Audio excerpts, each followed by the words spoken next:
All right, family, peace and shalom. We are live. We are live. Just give me a moment. And we'll get started.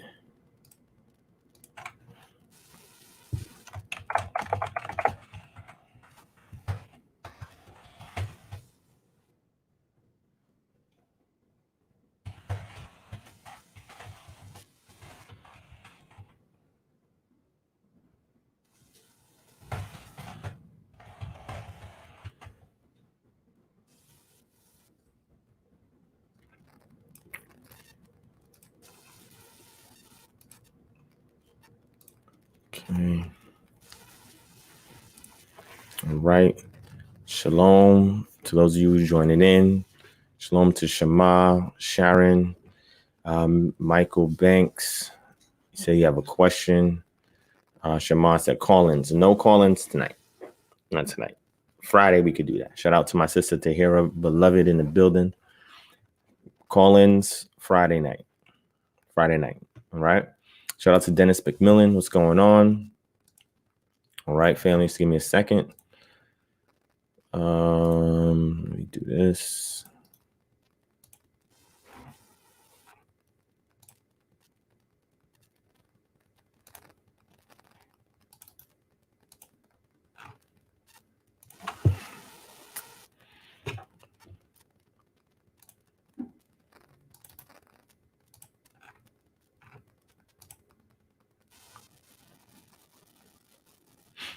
All right.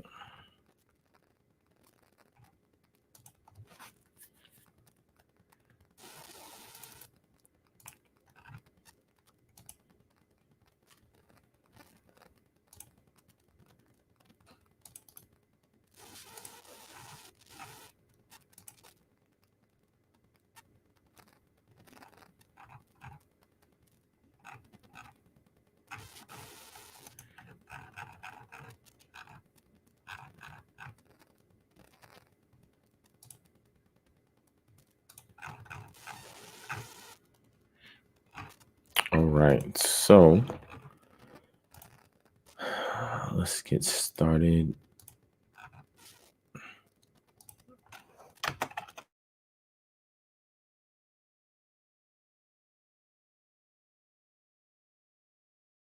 Show I decided to do tonight.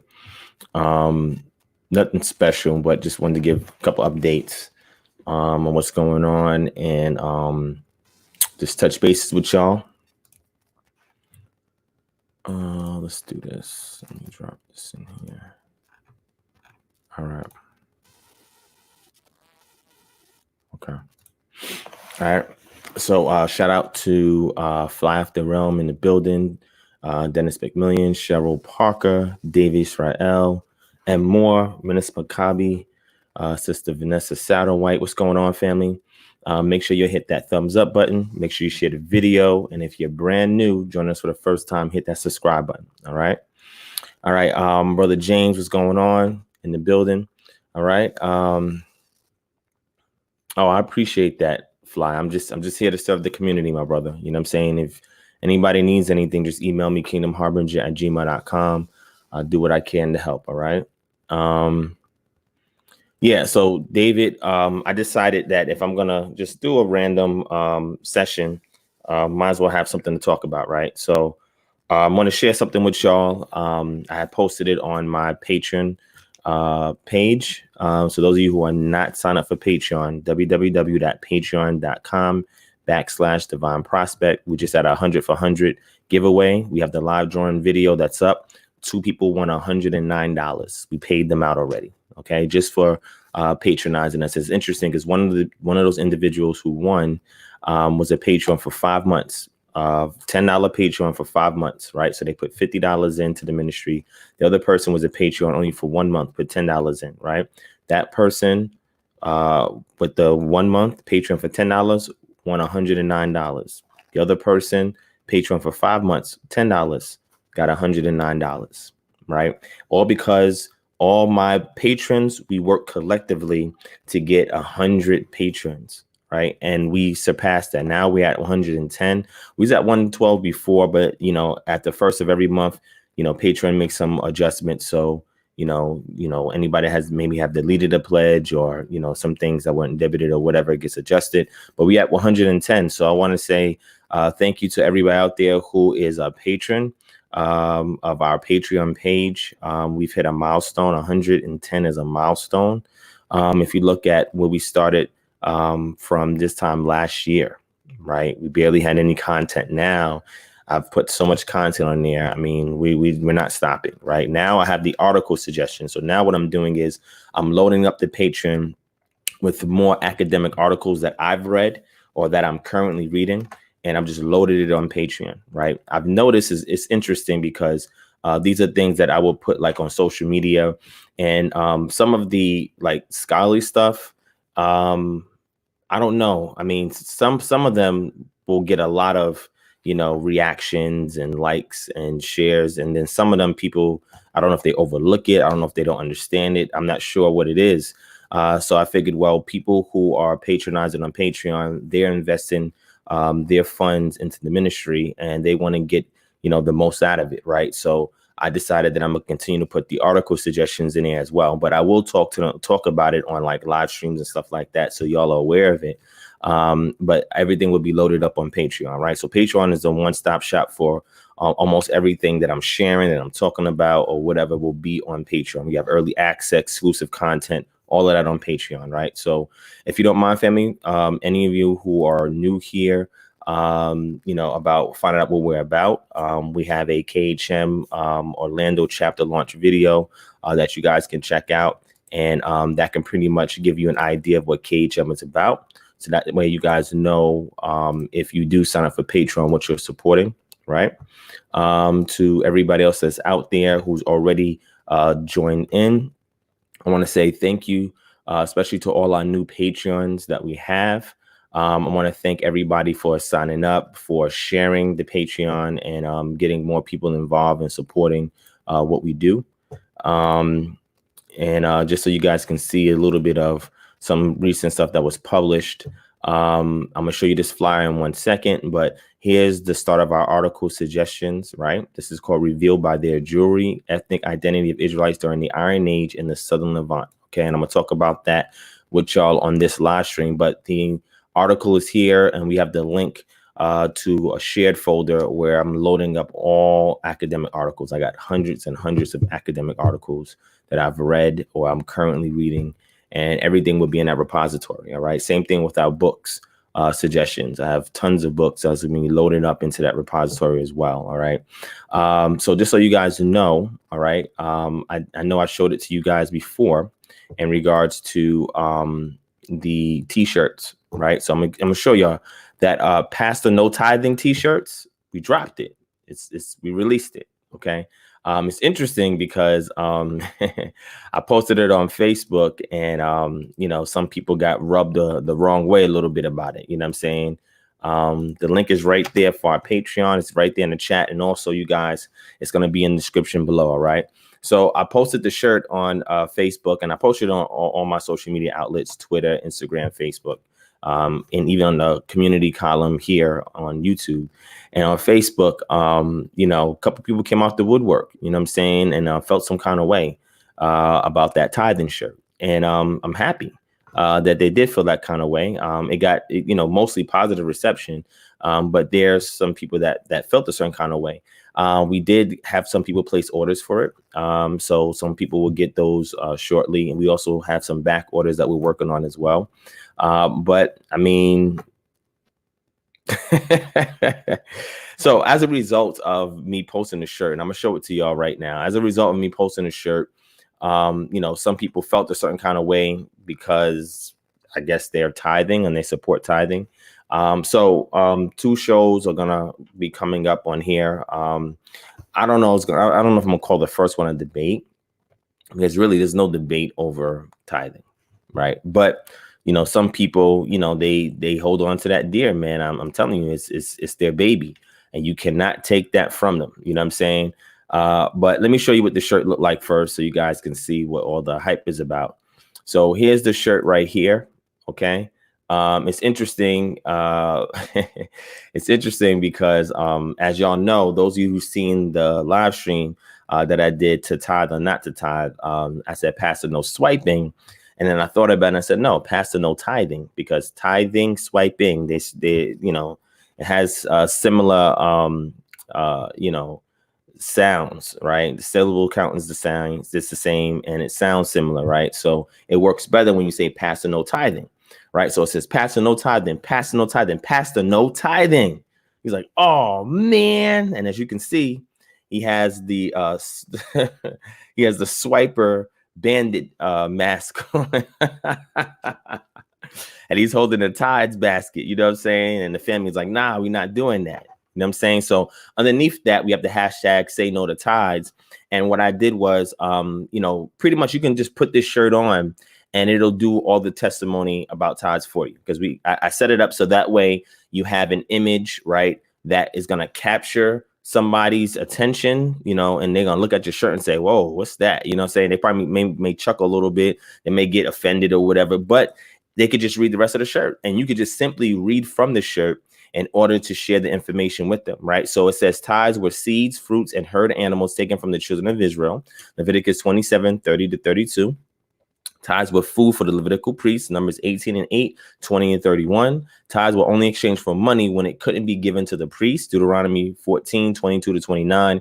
And tithes were given to the widows, fatherless, and strangers poor every third year, Deuteronomy 26:12-19. And then underneath that, I have hashtag say yes to charity, right? Giving is done only as one is able, Deuteronomy 16:17, and giving is done from the heart and not out of coercion, 2 Corinthians 9:7. That's it, right? So the shirt right there, it just speaks for itself, right? All a person has to do is just look at your shirt and read your shirt, and they'll get immediately informed. Or if you can't think of the scriptures off the top of your head or how to present it, the shirt is going to do all the work for you. And that's what we're going to do with this new line of t-shirts going forward, is that we're going to have a image on it, like that kind of captures the attention of people, right? It's like an icebreaker or a way for a conversation or without you even having to say anything, right? People will be drawn to the shirt. And then right underneath that is everything you need about the context of the picture, right? It's right there. So these shirts are now available. If you guys are interested, email us at kingdomharbinger@gmail.com. We'll give you all the details about the shirt if anybody's interested in making a charity donation for the shirt. So a single shirt charity donation is $35. If you want fringes on it, we have gold and black fringes with blue border. The fringes is an extra $15, so it'll be $50 for the shirt itself. With the shirt, you get the thank you card, you get access to the mixtape volume 1, and volume 2 is coming out. So you guys will also get access to volume 2. So you get 2 mixtapes, which usually is like a donation of $10, which will be like $20 that you get with the purchase of the shirt and a thank you card. And you have a great way of expressing truth, right? Without even having to say anything. The shirt speaks for itself. So thank you to everybody who's already placed their orders for the shirt. Those of you who are watching right now, if you're interested, email us at kingdomharbinger@gmail.com. If you're interested in getting one of these exclusive shirts. And like I said, if you really want to ruffle some feathers and get a conversation going, this is one of the best shirts to do so. And like I said, going forward, we're going to have a lot of different designs similar to this one on different subject matters, right? So, I mean, you can't get nothing like this elsewhere in our community, right? It's like a whole teaching statement right there without you even having to say much. All right. Shout out to Myron Henderson for the donation. Thank you so much for that, my brother. I appreciate that. Right. So it was interesting because, you know, I seen a couple of Israelites, you know, had made a comment about tithing, right? Because they were in defense of tithing as well. So it wasn't just the Christians, it was the Israelites. So what I did was I said, look, you know, if you guys are interested this week, I'll set up a live stream, and I'm going to try to do it tomorrow. Set up a live stream where we can do an open panel discussion and you guys can express your grievances as it pertains to tithes. Okay. And I'd be more than happy to express, you know, my position and, you know, deal with your grievances in regards to how you feel about tithes.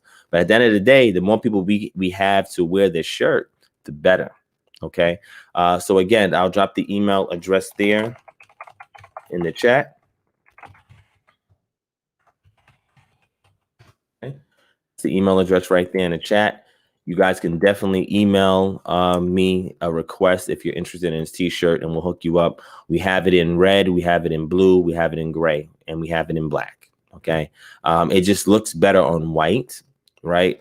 But we have all the other colors as well. And like I said, you can get them with fringes also. All right. So I just want to make sure you guys see this if you're interested in getting the shirt. Okay.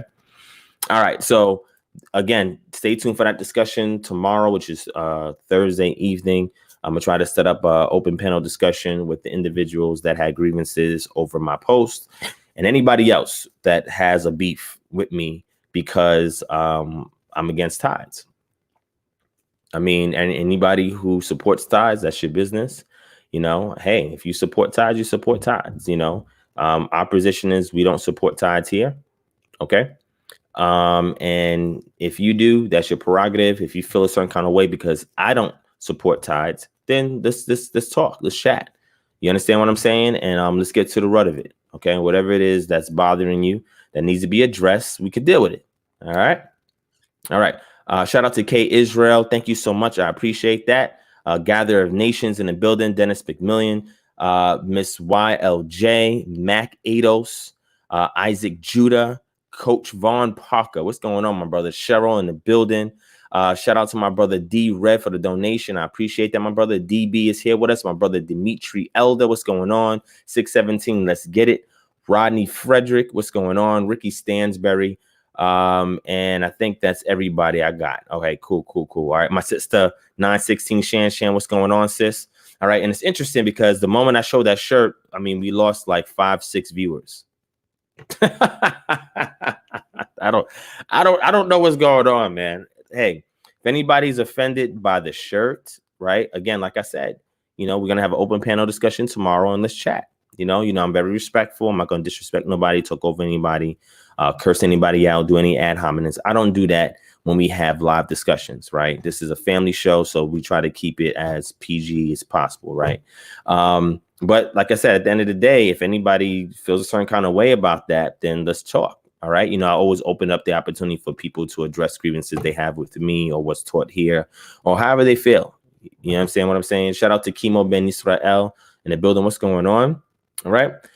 So that's that. So now, just so you guys know, we have a new flyer out that is, promoting our Freestyle Friday show. Those of you who know, we started Freestyle Friday back in 2017. It was after I had a debate with Jabari from the House of Consciousness. We started doing the Freestyle Friday. Well, actually, I just started doing late night discussions. And I said, hey, let me just do a Freestyle Friday, and it's a way for us to talk and for me to share information and build on the fly, right? Everything is freestyle because it's more organic that way. It's more dynamic that way. And it's not formal and static, right? When I do lectures, that's formal and static. But when I do these Freestyle Fridays, it's just here to have a good time. You know what I'm saying? So with that being said, I got a flyer drafted up of this. So I'm gonna go ahead and show you guys the flyer. And it should be on all my social media. If you guys want, if you follow me on social media, or even here on YouTube in the community tab, I have it up as well. Right. But this is our Freestyle Friday flyer, official flyer. We have Freestyle Friday. All right. Everything's there. Kingdom Harmony Ministries presents Freestyle Friday nights at 11 p.m. Eastern Standard Time. Panel discussions and live Q&A. Join us weekly as we discuss Israelite culture, current events, community building, health, and autonomy. All freestyled for an organic experience. All right. With your host, DivineProspect. All right. So you guys will definitely want to tune in to our YouTube channel, which is Kingdom Harmony Ministries, and check it out. Most of y'all already know about this. Some of you may be new about it, but the flyer is here. It's on all my social media outlets. If you guys see it, make sure you share it so we can get more people in and, bring them on for an engaging time, man. Our Freestyle Fridays is popping. It's one of the best Israelite shows on the web right now. You know what I'm saying? Arguably, some people may say arguably, but most people, they say, yeah, it is. You know what I'm saying? So the larger the audience we can reach, the more lives we can impact, and the more change we can make in the community, right? That's why you see culture, community, autonomy, because y'all know that's what we about, okay? All right, so with that being said, don't forget, family, we are still running our fundraiser, all right? We're still doing our fundraiser, raising money for families that are not able to get any financial breaks in the midst of this quarantine situation that's going on. Okay. Now we hit a milestone with donations, right? We hit $8,000. Okay. So I want to thank everybody for donating, all your donations. Thank you so much. We hit $8,000. We're $12,000 away from our $20,000 goal. And I'm confident that we will hit that $20,000 goal in time when everybody's able to receive their checks. So some people didn't even get their money yet, right? So I'm thinking by the time we hit that goal, we'll be able to help enough families until the cavalry arrives, right? Where they're able to actually get that stimulus check, okay? So we're continuing to raise money. And like I said, we've helped, I mean, right now over 30-something people and families.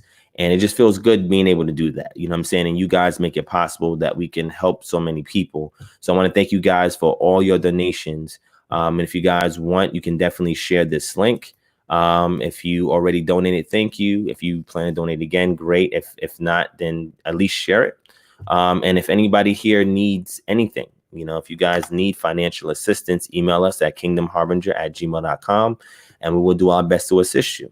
Right. So I'm not just here virtually, right? And we're not actually, you know, immediately resolving societal ills. We are. And when people have issues and things of that nature, I'm here to help. Okay. And this is what we're here to do. Okay.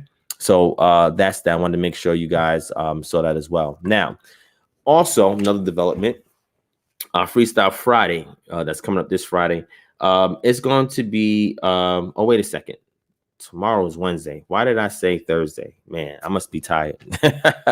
But that discussion in regards to tithes is going to be done on Thursday, right? Not tomorrow, which is Wednesday.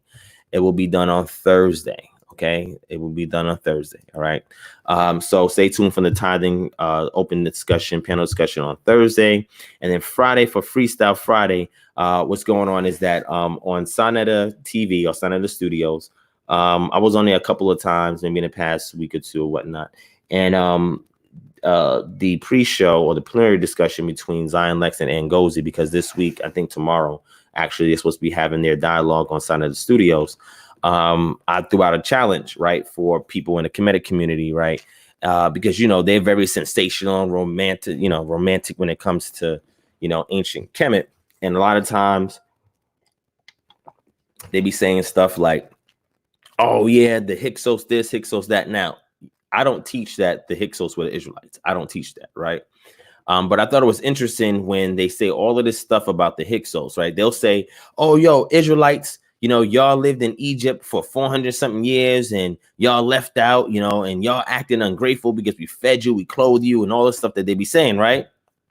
So what I did was I flipped the script and I said, yo, y'all say that, but if it wasn't for the Hyksos, Egypt wouldn't be a world power during that time period. You know why? Because they got so much technology, warfare technology, and other little things from the Hyksos. They got the bronze dagger from the Hyksos, the short sword from the Hyksos, the composite bow from the Hyksos, the penetrating axe from the Hyksos. They got so much technology. They improved their chariots because the technology is for the Hyksos. And the reason why is because ancient Kemet never had a standing army. Okay.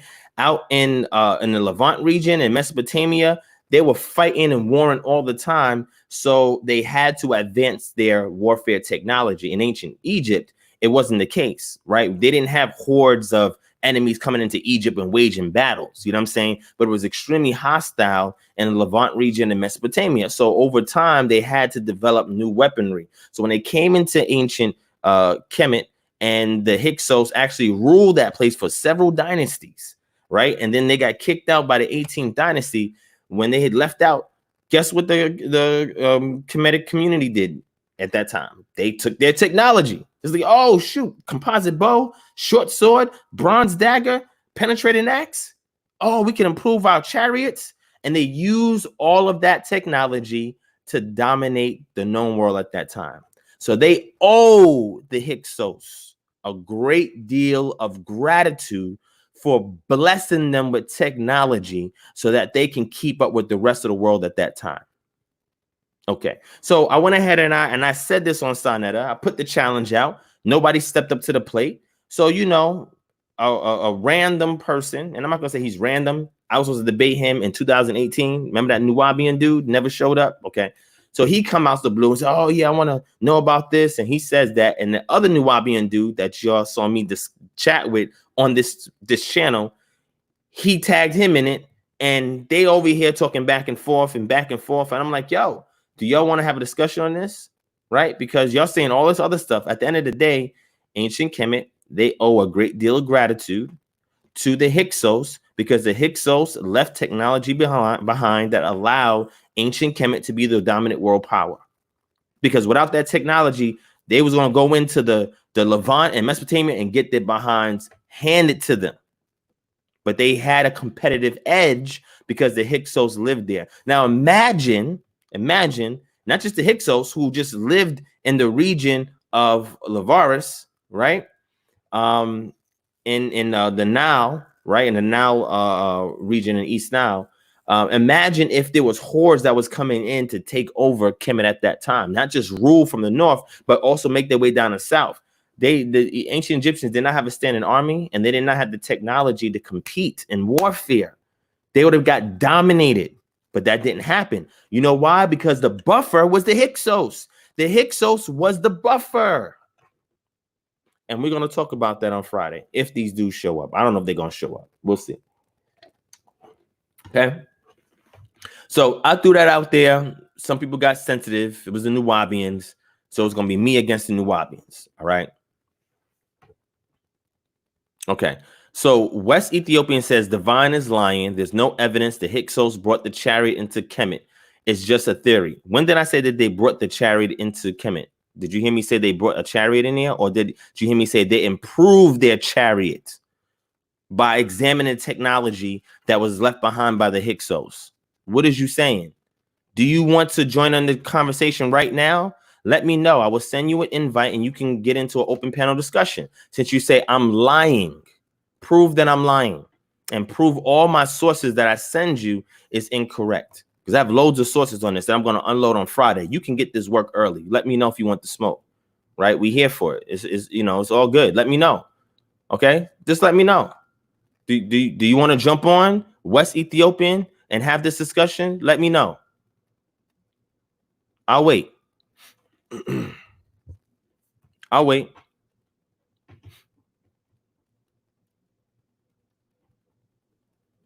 He says the 12th dynasty pharaohs dominate. They did not dominate Asia. What is you talking about dominate? They didn't dominate Asia because they had excursions and the Levant. That means they dominated Asia. Prove that. Prove that. Prove that. Let's go. You're not worth the discussion. Well, if I'm not worth the discussion, then you're not worthy to be here. So have a good day. Bye-bye. Anyway. So you up out of here. How about that? All right. So he's done. All right, family. So let's go on. All right. So since I'm not worthy of a discussion, you're here at 11:54 p.m. in my chat room, and you're saying I'm not worthy of discussion, but yet you're saying all of this stuff in the chat. I gave you an opportunity to have a discussion, and you're gonna back out and say you're not worthy of discussion. That's a person that uses escapism because they say all that stuff virtually, but when you call them out to have a live one-on-one face-to-face panel discussion, where they at? Oh, okay. What? I'm not worthy of the discussion? Then why are you here? Why are you here? You just played yourself. Why are you here? So since I'm not worthy of a discussion, you're not worthy to be in a chat because you need to pay homage to all the people in this chat. These are OGs that we got up in here, and you ain't paying homage. So you out of here. How about that? Okay. So family, let's continue to move on. All right. All right. Rizal V. I disagree with that. And again, I've already shared my position on that on this channel. Right. So I'll probably speak on it again. I know it'll probably come up because those Nubian dudes are saying something similar. Right. So I know it'll probably come up in that discussion. So I'll probably bring it up there. All right. All right. Shout out to Live Judah in the building. ITC James, Denick McMillan. Who else is up in here? Let me see. Dennis, you already know, man. You already know. I'm cool until people come in here and troll. You know what I'm saying? And I don't mind you trolling as long as you're brave enough to have a discussion. Have a one-on-one discussion with me. Get on camera, look me in my eyes, and let's build. That's it. And if you're not going to do that, then you don't need to be here. Okay? And if you want to continue to watch because you want to be a fan, that's fine. I'm okay with that. Help us get the views up. That's fine. You can come and watch, but you're not going to be able to give no more input because now you're not worthy to say anything in this chat anymore. How about that? Shout out to Marcia Watkins in the building. Thomas Jackson, what's going on? Truth Seeker, Yuda Temne, what's going on, family? What's going on? All right. Scott Garrett Headley, what's going on, my brother? Shalom. All right. Melanated King, let's go. That's right. So the thing is, it's only going to affect people who are sensitive. You see that dude, West Ethiopian? He got offended. He's sensitive. Why? Why are you getting sensitive? Because I said that Egyptians got their technology for warfare improved because the Hyksos was there.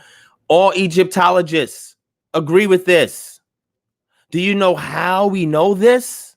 Not only do we see occupation from the Thutmose dynasty, because you have the pharaonic naval base that was set up there in Avaris, and then we see them come in there with technology left behind by the Hyksos.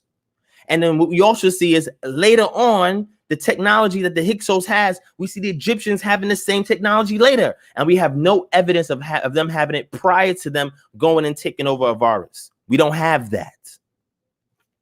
No Egyptologist is going to argue against this. So when you say it's just a theory that you have, you think I'm just making this up? You think I'm just making this up? You think I'm just going to say something random like that? Come on, man. I was about to give you this work and you didn't want the work. So, I mean, it is what it is. You know what I'm saying? Shout out to Kevin R. Lofton in the building. Roan Issa, S. McGee, what's going on? So, hey, that's the thing, man. I don't know what was wrong with that dude, but he got really sensitive. He's probably Nubian. And I'm not saying that to disrespect Nubians because I have a lot of Nubian friends and associates, but some of them get real sensitive. He may be somebody from the Kemetic community. And again, I have a lot of associates and friends in the Kemetic community, but some of them was overly sensitive. Same thing with the Israelite community. I got associates and friends in the Israelite community, and some of them are overly sensitive. Why are you getting sensitive? Just come on the platform, present your evidence, work inductively to your conclusion, and prove or disprove what I'm saying. That's it. The weight of the evidence is going to be on my side. You know how many excavation reports that I've researched in Avaris that was mostly done by Manfred B. Tech in that region that we have so much evidence of? Tons of evidence. This is not even argued no more. You're just saying that because you're emotional. And it's okay to be emotional. I'm giving you an opportunity to speak, and you're going to say I'm not worthy for discussion. You see? That's the games they play, family. They do this all the time, man. All the time. All right? Rodney, what do you mean? I'm not sure what you mean. Shout out to Sedaria Halliburton in the building. What's going on? My brother Ara, Dar Yawesh Yashakar. What's going on? Is that in Japan, my brother Ara? Are you in Japan? I don't know. I don't know what you're saying. I appreciate that, Rizal. You know what I'm saying? And I agree. Yeah, they normally are, but that guy, that's a troll name. You know what I'm saying? It's a troll name. You know what I mean? So anyway, fam, let's move on. So let's get into some more information. And again, the last session I did, I went into Onomastics and I showed you some information and how we can parse out various names in the scriptures and compare it with the archaeological record and be able to show the frequency of affiliation or affinity between the two. Which goes to show that you can use the scriptures as a historical record by means of proving it's historiographical weight based on the onomastic evidence, right? And then I showed you also from that evidence that, you know, the text was written from the perspective of Judah. So a lot of the names ascribed to the people of the north were Judean names, right? Which is not shocking, right? But they were Judean names, right? Now, also during that time period, you could have a Judean name and Israelite name. It's possible. So the Judeans could call you something different than what your name actually is in the north. And we have information on that. You know what I'm saying? Oh, okay. Yeah. Shout out to my brother Arab from Cote d'Ivoire in West Africa. Okay. Shout out for you, my brother. Thank you for tuning in. Shout out to my brother Craig Addison in the building. What's going on? Tony O. What's up? What's up? All right. So now we're going to go transition from there and deal with clothing and jewelry. Now, ethnicity can be defined by clothing and jewelry, right? It can be done in modern day times and ancient times, right? Is this 100% exact science? No. But it offers a lot of circumstantial evidence for us to be able to see the distinction between different people groups, right? I'll give you an example. The ancient Egyptians never wore ankle bracelets, right? Because ankle bracelets were worn by some individuals or some peoples from the Levant region, okay? And the Egyptians specifically did not wear that because they wanted to make themselves distinct from those peoples. Egyptians as well, if you see most of them, they have a kilt on, right? And they just have their chest bare, whatever. Also, you'll see with Egyptians, they're clean shaven, so you don't really see a lot of hair. And the pharaohs on the suit, they would have the fake beard or the pseudo beard that they would have on, along with the Atef crown, or the crown for Upper and Lower Egypt. That's the red and white crown.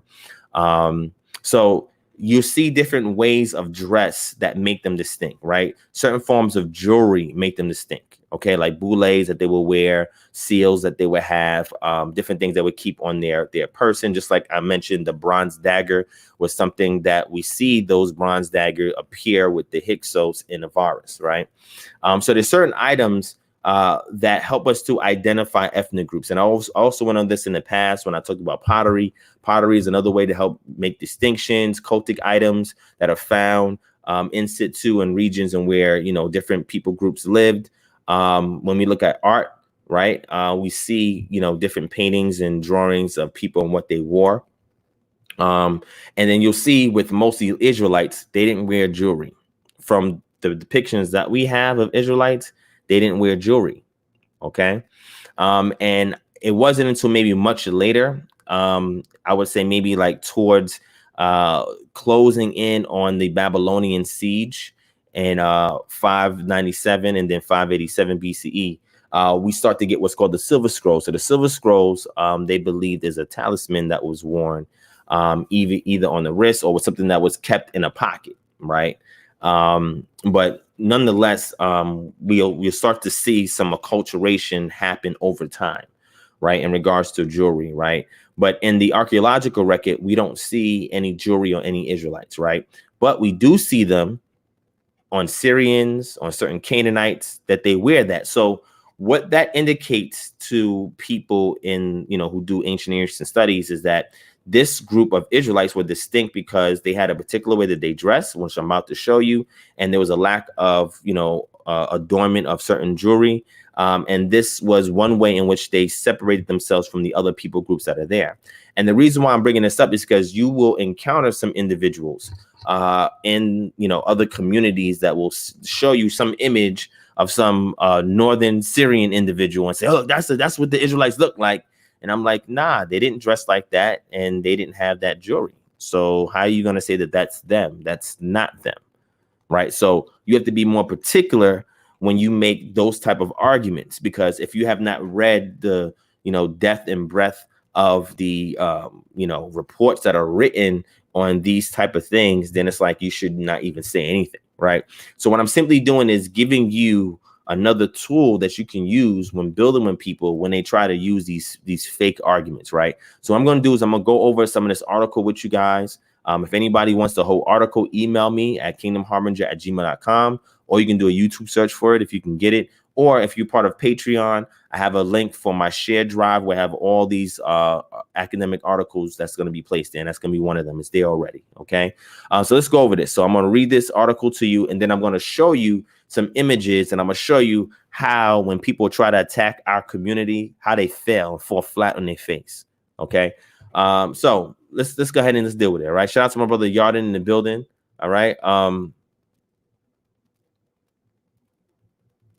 Marcia, yeah, I've heard that too. It's just shaking my head, right? So PPPS 1000 says, Shalom. So is a bald head a sin? Well, you should not bald your head. Your head can naturally bald, right, due to male pattern baldness, but you should not bald your head. And that was mainly given to the Levites, right? But it was also customary for the Israelites that they did not purposely shave their head, because shaving your head indicated severe mourning or repentance, right? That's when you would shave your head or shave your beard. But outside of deep repentance and outside of mourning, they allowed their hair to grow, right? They didn't shave it off. Okay. So hopefully that helps. All right. Yeah, I'm gonna show all of that, Shema. I'm gonna show all of that. Okay. All right. So shout out to Awake O Israel Ministries in the building. What's going on? Let me see. Okay, I'm not sure what else is going on there. So let's transition, family. All right. So let me go ahead and show you this article real quick. Let me pull it up. Give me a second. I'm gonna bring it up right now, and we'll go through it.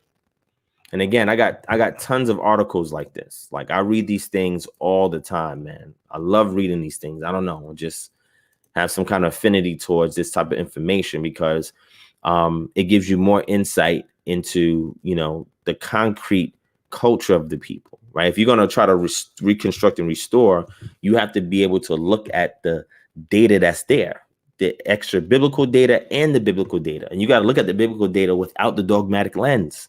And you'll be able to see the culture first. That's the first thing I do. When I read the text, I first look for the cultural elements, and then I look for other elements, like the moral elements and, you know, what people call the theological elements. And, you know, but I mostly look for the culture and axioms, right? Axioms. Every culture produces axioms, right? And axioms is important because it is a universal truth that is expressed through that culture. Okay. And it's something that could be applied anywhere and yield results. Right.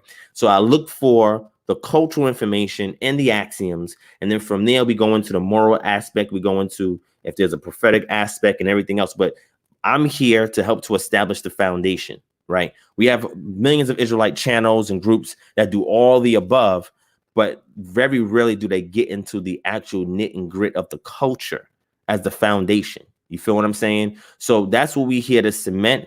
And I told you guys, you got to get linguistic resources to learn the language. And you guys got to get books and texts that deal with the culture. All right. Because these things are intertwining and you can't have one without the other. And without understanding culture and language, there's no way you can understand this text. It's just no way. It's just no way. Right. And when I say no way, I mean, you can get some understanding, but the depth of understanding you need to actually apply this using the scientific method in which you can yield repeatable results. It's not going to happen if you don't understand the culture and the language. And if you don't understand the language and the culture, prophecies don't mean anything. They don't mean anything. If you don't understand the language and the culture, prophecies don't mean anything. So here, what I do is equip you so you can continue to have a more strengthened foundation before you go and interpret a prophecy. Are y'all understand what I'm saying? Because a lot of prophecies that brothers and sisters speak about is misapplied. And it's misapplied simply because they make some linguistic errors or some cultural errors or some historical errors. And it makes it look bad for our community. Right. So we got to get this thing right and exact. All right. Shout out to my sister, His Beautiful Truth in the building. Sister Aisha Fraser, what's going on? Olajuwon Goat Center. You said Brother Sanchez. Okay. I'm not sure why you said that. Truth Seeker gave us Exodus 32:2-4. That's mentioned in jewelry. So remember, the jewelry that they had, they got it from the Egyptians. And they wore that jewelry that they got from the Egyptians because the text says that they plundered the Egyptians. That's what it says, right? They plundered the Egyptians. They got that from the Egyptians because they typically did not wear jewelry. Right. And then when we go and look at the actual reliefs of Israelites, we don't see a lot of them with jewelry on. And the way that they dress is really particular. And this is important, very important to know. And I'm going to go into this. So you'll see references in the text about people wearing jewelry. Right. But this was not something that was common. Like, it would happen at periods of time, but it was not common because when we match that against the archaeological record, we see something that looks different. So it's like, how do you then interpret it? Well, it's based on the circumstance of what's going on. All right. Wow. If he said that, he's off. He's off. He's done. If he just said that. He just body bagged and toe tagged himself if he said that. You know what I'm saying? But anyway, so let's get into it, family. All right, let's get into it. All right.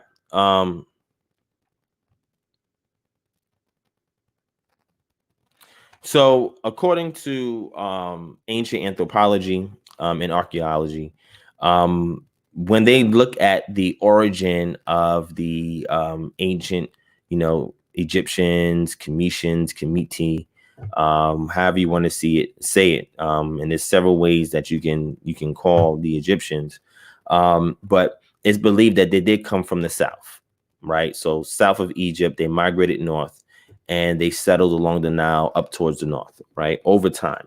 And which we also have to understand that so-called Asiatics were always coming to the north. They were always coming into the Nile Delta. So it's argued, the argument is attempted to make like who made it there first, right? Because we know at the lower part of the Nile in Egypt, it was always populated by the peoples from the south. But if you go towards the Nile Delta, it was mostly populated from the peoples from the east. Okay, so it's really interesting when you try to get into it and say, well, who can actually claim right to that area? That's why when you look at Narmer Stela, you see the battle between the north and the south in Egypt, right? And Narmer wins, and he represents the peoples from the south, and he's ruling over the Asiatics from the north. But these people they've been living there for hundreds, almost thousands of years before that conflict occurred. You know what I'm saying? So shout out to Hebrew Unity and Truth. All right.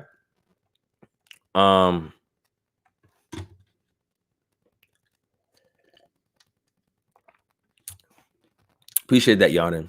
All right. Shout out to Born and Outlaw in the building. All right. So let's get into this article real quick. I see some of y'all asking some questions and stuff, but let me get into this article real quick. Let me pull it out for y'all right here. All right. So the title is Revealed by Their Jewelry, Ethnic Identity of Israelites During the Iron Age in the Southern Levant. All right. Let's scroll down. Well, we got an abstract. And well, let me zoom in so y'all can see it better. Okay. In modern times, jewelry is worn not only for adornment, but also to publicize an association or identification with a cultural group or a set of beliefs. Because they are items of a very personal nature, jewelry is thus used to convey information about the cultural, religious, or ethnic affiliation of its wearer, highlighting both significance and function within society that go far beyond ornamentation. While this is often readily apparent in our own society, can we identify similar uses of jewelry in past societies? As part of the biblical narrative, the peoples of the Southern Levant have aroused tremendous interest over the past decades, and archaeological research has often sought to illuminate them by singling out distinctive material culture remains that will characterize their presence. When a specific jewelry type is found reoccurring time and again at sites clearly affiliated by their material culture, their geographical location, historical and temporal context with a certain cultural ethnic group, it may be considered a possible ethnic marker of that culture or group. An interdisciplinary approach seeks to pinpoint certain types of jewelry that may possibly be seen as characteristic of the biblical Israelites, whose choice of what to wear was not necessarily a function of the prevailing fashion, but rather an expression of the esoteric ideology that identified their cultural group. So we're going to read some things generally in regards to jewelry as it pertains to Israelites and clothing, and I'm going to show you some images. And then we're going to go into with the author, right, the scholar of this article, proposes in regards to jewelry as it pertains to Israelites, right? So we're going to see something very interesting. I'm going to read a couple of things for you. And again, I'm not going to read the entire article, but you guys can, go for yourselves and either look the article up, or if you're on our Patreon, you can get access to my shared link where I have tons of academic articles that are going to show up there. Okay. So let's scroll down. Let's get into this a little bit. Let's scroll down. Let's scroll down. All right, here we go. Right here. All right. So again, this is by Amir Golani from the Israel Antiquities Authority. If you guys don't know what the Israel Antiquities Authority is, you guys need to research that. That is the entity that's responsible in regards to archaeological finds and, dealing with the black market in regards to artifacts being passed along the black market, and also, helps to curate what's found in museums, etc. Right. So this is called Revealed by Their Jewelry, right? Ethnic Identity of Israelites During the Iron Age in Southern Levant. Okay. So I'm going to scroll down I'm going to scroll down. Let me see if I can find what I'm looking for. All right, here we go. Right here, right? I'm going to highlight it so you can see what I'm reading, all right? It says, thus, jewelry may be regarded as a form of nonverbal communication that relates information about its wearer to others. Dress and ornament may convey stylistic information that enables members of a group or subgroup to recognize one another and to make social distinctions. In the archaeological record, material culture variations are often associated with ethnic or cultural differences, though they are not often clearly identifiable. With this in mind, the archaeological record challenges us to identify different cultural groups with their styles of adornment. While this is routinely attempted through various other aspects of material culture, such as ceramics, and that's why I talk about pottery and other different things, architecture, which I mentioned, the four-room house of the Israelites, and various types of artwork, it is curious that it is seldom executed through jewelry.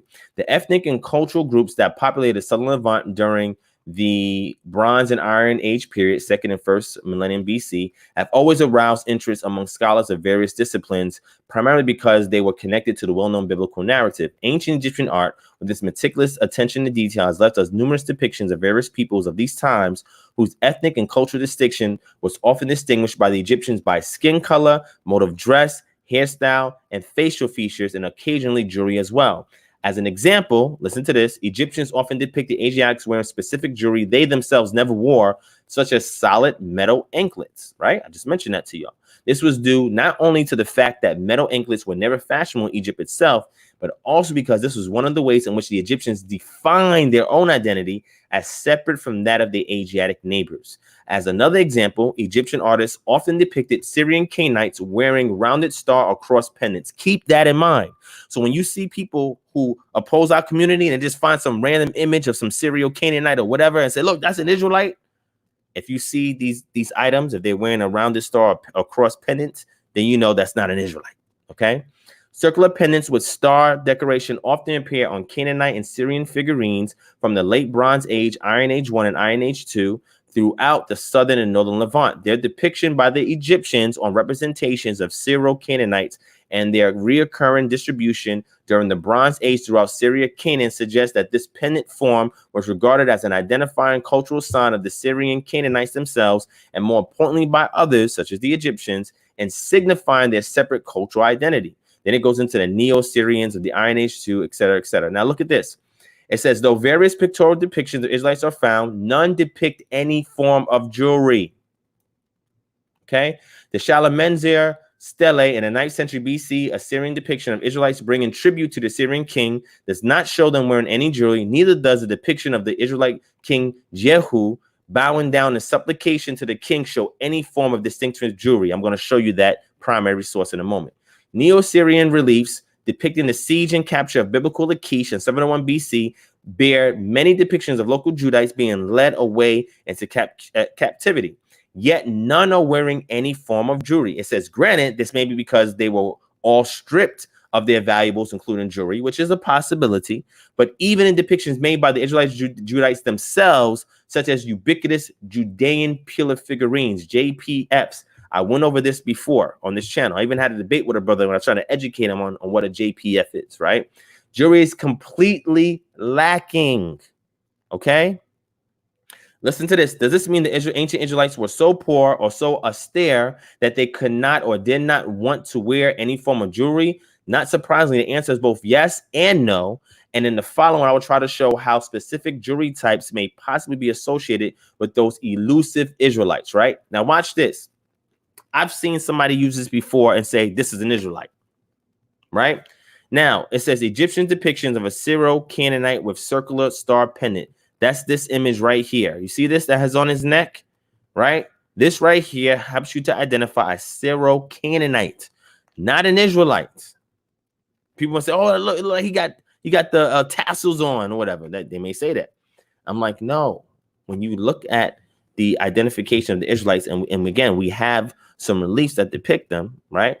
They don't wear this. Okay, this is not something that they wore. All right.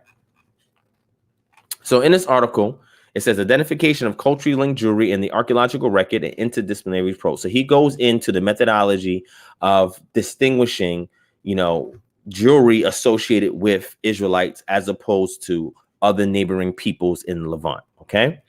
Now it goes here into the Israelites. This is one of the jewelry types that is often found at sites throughout ancient Israel and Judah are specific types of pendants, usually made of bone, occasionally of ivory, and rarely of stone or terracotta. Terracotta is like your clay, right?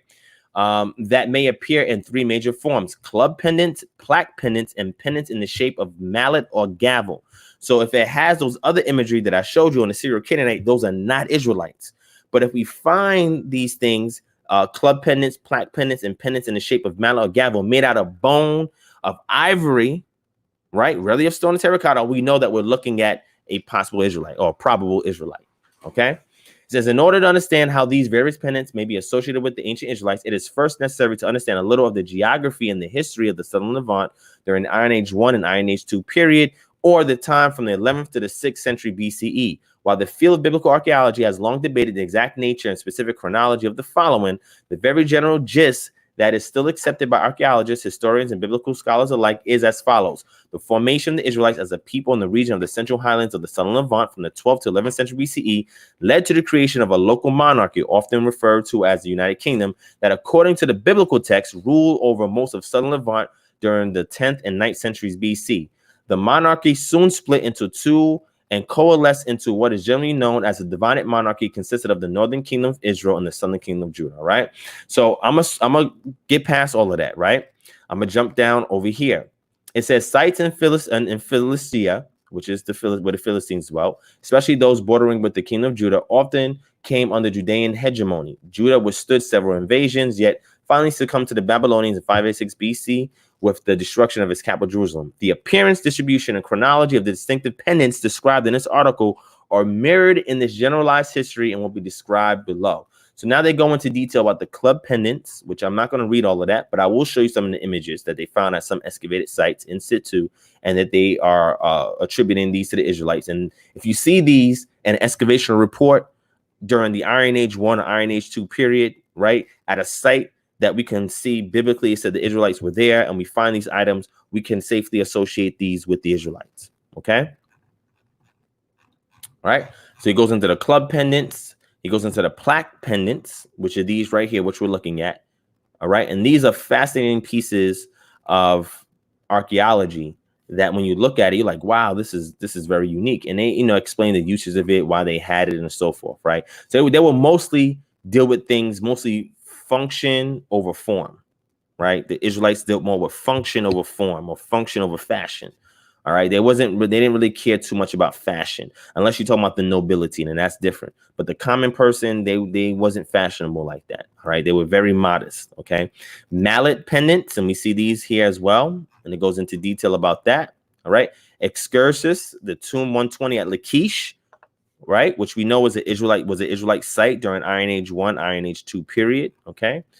Spatial and temporal distribution, it goes into that. I'm not going to read that. Why simple bone ivory pendants? Other cultures of the ancient world, such as the Egyptians, are well known for their lavish use of gold and other precious materials in their jewelry creations. These are readily distinguished by their iconography, materials, color schemes, and workmanship as typical of the ancient Egyptians, who, by using these elements in their own particular style, projected their own cultural identity. So now we see the juxtaposition between the ancient Egyptians and their lavish lifestyle and the modesty of the Israelites, okay? In this respect, it may be seen odd that such relatively simple bone ivory pendants discussed here will be a cultural ethnic marker associated with the ancient Israelites, although they are of distinctive shape, because the Israelites not have used or created jewelry that would project wealth, status, or power in order to define their own cultural identity. At most of the sites and habituational strata where the pendants under discussion are the most common, gold and silver jewelry are generally lacking. Elizabeth Platt, who was the first to propose that these bone pendants be seen as Israelite jewelry, also noted that because these are simple objects, usually made of inexpensive bone, they are the jewelry of the poor who could not afford the use of more expensive materials. It may be debated whether the Israelites or Judites of the Iron Age were really poor. According to the Bible, the wealth of King Solomon was legendary. Sennacherib, the same Neo-Syrian king who sacked Lachish in 701, received as tribute 30 talents of gold and 30 talents of silver from the kings of Judah alone. According to Holiday, the Judites amassed such a large amount of precious metal from taxation of South Arabian camel caravans. By one estimate, Neo-Syrian lists of booty and tribute taken from Judah alone by Sennacherib included approximately 900 kilograms of gold, 24 tons of silver. All right. If the Israelites and Judahites were not necessarily poor and did have access to precious metals such as silver and gold, why is this not apparent in their jewelry? And why were they choosing common, inexpensive bone to fashion their distinctive jewelry? Recent research on Israelite cultural identity has pointed out that the simplistic, nearly Spartan character of Israelite material culture, such as the absence of nearly all luxury goods, is not a result of poverty, but due rather to ideological, cognitive, and symbolic factors of choice expressing an egalitarian ideal that promoted austerity. Now, I don't know how many people has heard that term egalitarian before. As far as I know, I'm the only person that I can recall of in the Israelite community that brought that forth back in, I think it was 2017, 2018, when I brought that term out to explain what is an egalitarian society? A society that even though they may have wealth, they live very modestly, and every role, every gender and every role is seen as equal, right? That doesn't mean that that there is a situation where this person is better than this person or this person is the same as that person. It's that each role is respected. This is why when they examine the four-room house, right, of the architecture of the ancient Israelites, they see that you have an even amount of space that was allocated for the children, the women, and the men, or the husband, the wife, or wives, and the children, right? And pretty much what this was exuding was the fact that everybody was given equal amount of space because no one individual in that house was better than the other. Everybody had their respective roles. That's what happens in an egalitarian society. If you look at it in Israel in the north, their burials, they bury everybody the same, because no one person was greater or better than the other. That's the village mentality. When the whole village works together, they're seen as one entity. Not one part is better than the other. They all seen as one entity. And with that understanding, everybody falls naturally into their respective roles. You don't have this bickering art and fighting back and forth about I'm better than you, you better than me. No, when you live modestly, right, you can be common in all things and you can get more things accomplished. This is how humility is expressed when we look in the scriptures.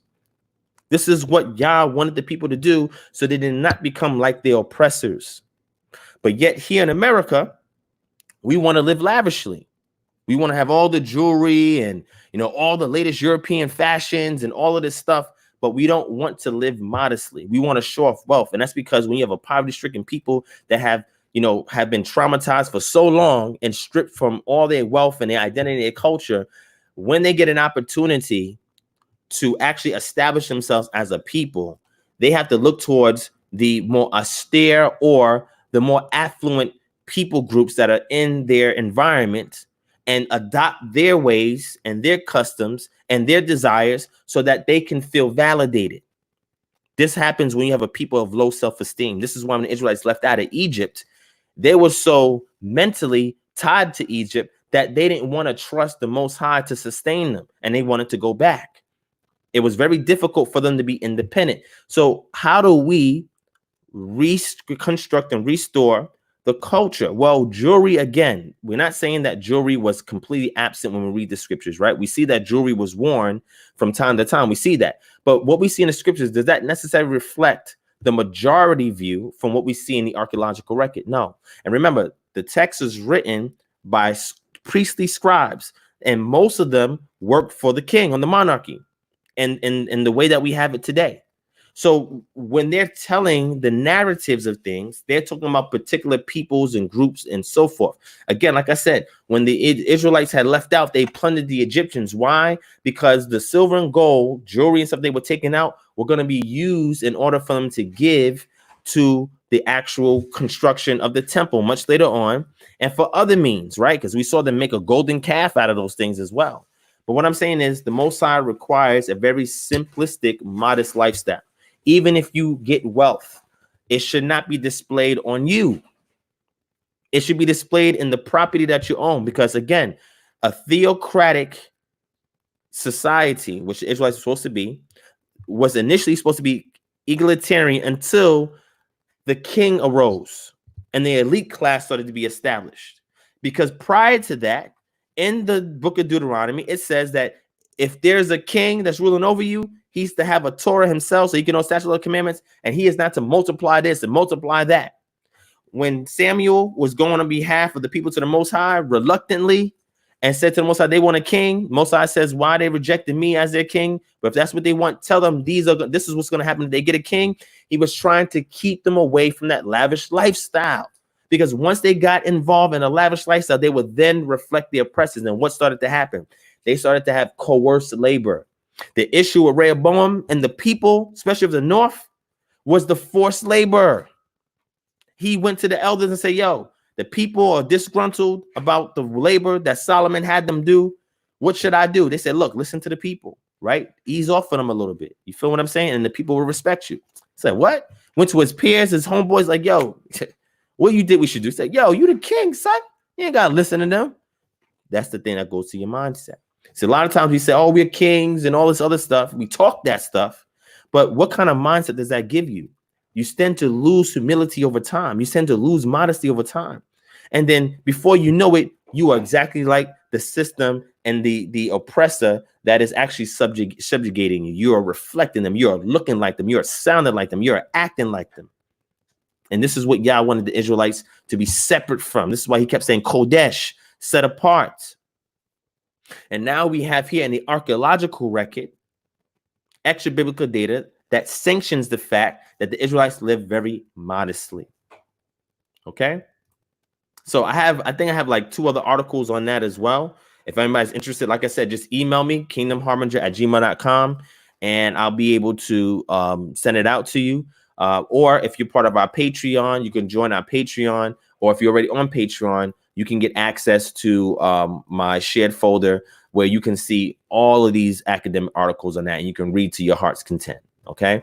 So again, at the end of the day, there's a lot that we can learn when we're studying extra biblical data and biblical data. You have to understand culture, and you have to understand language, and you have to understand it within its historical context. Because if you do not reconstruct it in that light first, then anything that you presume to know through presuppositional understanding, you're going to misappropriate, and then you will be in error. And then you'll wonder why when I do this or do that, I don't get any results. It's because you're not applying it correctly, because you don't understand it in its historical and contextual framework. You got to work in that first. So looking at the scriptures where the Most High did not want kings. Matter of fact, some of y'all may say I'm bugging. Let's get the scriptures, man.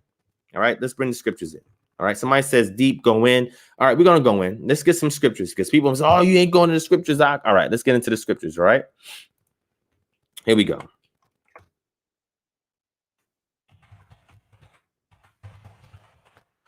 All right, and then I still want to show you guys those images. I don't want to forget that. All right, so let's go to Devarim or Deuteronomy, right? Deuteronomy chapter 17.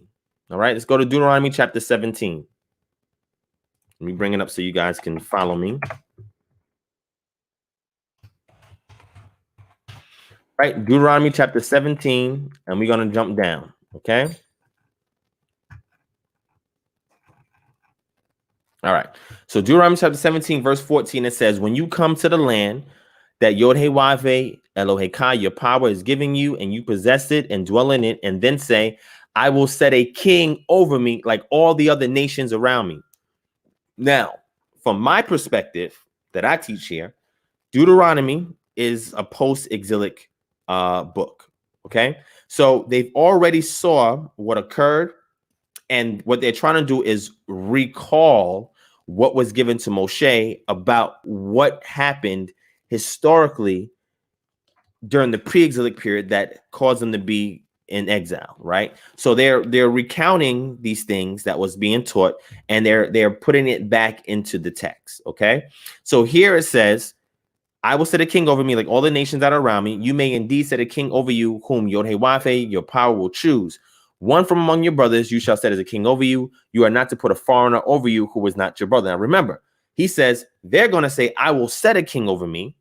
And what they do is they choose the king, and it's the wrong king, but the Most High anoints him anyway. But then the Most High chooses a king for them, right? But that wasn't the Most High's initial plan for Israel to have a king. We see that expressly in the book of Samuel. He says this when he talks to Samuel. This is not what he wanted. He says, I'm your king. But it's because they wanted to be organized like the other nations around him. It says, only he must not acquire many horses for himself or cause the people to return to Egypt in order to acquire many horses, since Yod-Heh-Wav-Heh has said to you, you shall never return to that way again, and he shall not acquire many wives for himself, lest his heart turn away, nor shall he acquire for himself excessive silver and gold, because the objective is humility. Y'all understanding? And it says, and when he sits on the throne of his kingdom, he shall write for himself in a book a copy of this law approved by the Levitical priests.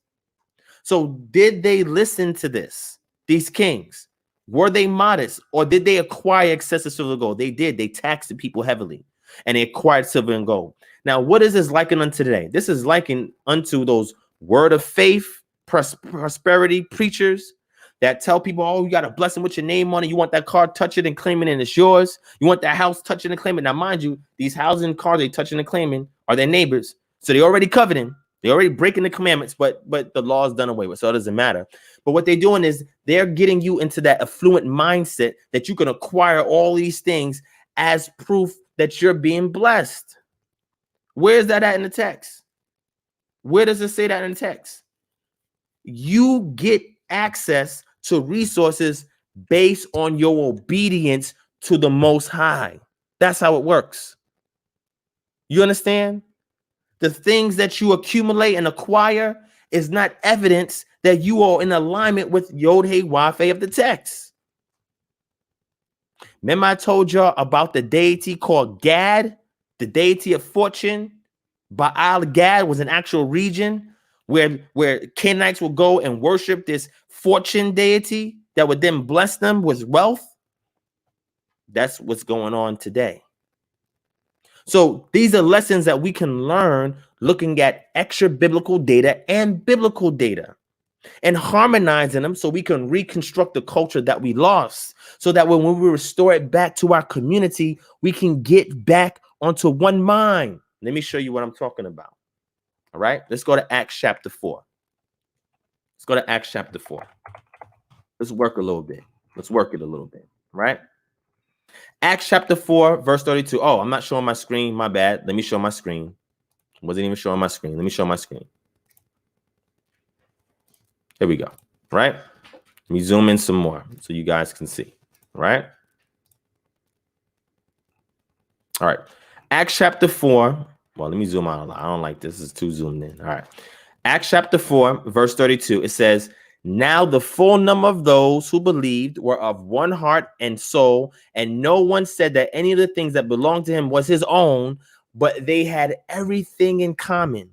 When you have everything in common, there's no covetousness, there's no envy, and there's no jealousy, because everybody has the same thing. This is them coming back to the egalitarian mindset. Y'all missed this. This is why when Yeshua was on the scene and he had the rich young ruler, he used them as an example. He said, look, keep all the commandments. He said, yo, I keep all the commandments. All right, sell everything you got, pick up your cross and follow me. He's like, oh, I can't do that. Because he understood that if you really understood Torah, you would live a very humble and modest lifestyle. You would not reflect the oppressors that you were redeemed from. But yet Israel had that Stockholm syndrome mentality and wanted to emulate the oppressor. Same thing with so-called African Americans here today. We want to emulate the ones who have oppressed us. We want to put higher value on their culture and their customs and their holidays and their material items and their way and forms of education. And we want to give all of our credence to them, not realizing we have a wealth of history and culture within ourselves. But it's because of post-traumatic slave disorder that we're in the predicament that we're in today. So in order to get out of the predicament, we have to learn from the past and restore these principles to get us back in alignment with the Most High. Yeshua also came on and said, he said that do not store up your treasures here on earth where moths can eat and rust, but better yet, set up your treasures in heaven. How do you store up your treasures in heaven? By the works that you do on the earth. When you keep Torah, you look out for the poor and you look out for the widows. You look out for the fatherless. You look out for the oppressed. You speak righteousness to a situation. You take a stand against things that are injustice. This is what you do. Torah is built in you. This is how you express it. That is how you build up your treasures out there. And as a byproduct of that, obedience to the statutes, laws, and commandments, you will be equipped with resources to get assignments done that Yah has called you to do. It's that simple. But these prosperity preachers are bringing you back unto captivity. These prosperity preachers want you to multiply silver and gold and want you to adorn yourself with it, because this is what they do. They live lavish. They dress lavish. And these are the things that have corrupted our people. And it goes on to say, and with great power, the apostles were given their testimony to the resurrection of Adonai Yeshua, and great grace was upon them all. There was not a needy person amongst them. How many churches have you gone to and there's needy people all in the church? How is that the case? How is it that you got people living in Section 8, living in shelters, taking the bus, walking to the church because they can't get a car, right? They can't afford their own house, but yet they're giving a 10% of what they're getting from welfare back to the church, and they're still in need. How do you have people that are hungry in the church? Why are they hungry in the church? Why are they needy in the church? If this is supposed to be the pedigree of the church, and this is supposed to be their history, then what's going on today? For as many as were owners of lands or houses sold them and bought the proceeds of that which was sold, laid it at the apostles' feet, and it was distributed to each as had any need. Now, this is not equality, this is equity. Because if it was equality, it would be unfair. But because it's equity, it's fair. What's the difference? Equality is if I have a household of 5 people, you have a household of 2 people, and you give me 2 loaves of bread, and you give them 2 loaves of bread, that's equal. But guess what? That's not fair because I have other mouths to feed. That's not going to help. And we see this happen in Exodus chapter 16 with the manna. He said, collect omers as it pertains to the amount of people in your household. That's equity. Equity is you give them 2 loaves because there's 2 people. You give us 5 loaves because there's 5 people, and then we're even. So when they did this, you had a situation where everything was common and they were able to continue to move forth in their mission because they didn't have these little issues. Now, issues popped up a little later on when we see, Acts 6, 7, etc. Right? Some issues, some little disputes happen, but in the beginning, when they restored everything, they was going back to the egalitarian mindset that ancient Israel had before they asked for a king. Okay. All right. Let me fall back a little bit. Okay. So, shout out to Chai C. Thank you so much for the donation. I appreciate that. Shout out to Dennis McMillian for the donation. Rain Main G6. Thank you so much. He said, how did Africans learn pre-colonial times? I'm not sure what you mean by that. I don't know what that means. Shout out to Priscilla Sharp. Thank you so much for the donation. I appreciate that. All right. So I didn't get to see what you guys are posting in the chat just yet, but let me finish this and I'll get to you on 1 second. Okay. All right. So what I'm simply saying is this is why I put a lot of emphasis on reconstructing and restoring culture by means of interdisciplinary research methodology. And using interdisciplinary research methodology, which means we marry the things of the text and we marry things outside the text, that allows us to reconstruct the culture in which we lost. And my position is the pre-exilic culture. And what you'll see, the things that Yeshua is teaching and what you see that his disciples were doing was going back to the old way, that ancient way, the ancient landmark that was laid down. They was going back to that because of how they were seeing these elite classes start to rise up amongst their ranks of people. There shouldn't be those elite ranks. That did not exist in pre-exilic times until things started to get corrupt. So we have to go back to the pureness that was given to us. And this is extremely important. All right. So let me go ahead and show you these images real quick because I think it's important that we look at these images so we can validate. We verified using the article, but we want to validate outside the article if this is true. If we look at images of Israelites, Are they wearing jewelry? And how are they dressing? Let's take a look at it. All right. Just give me a second. Let me bring it up on the screen.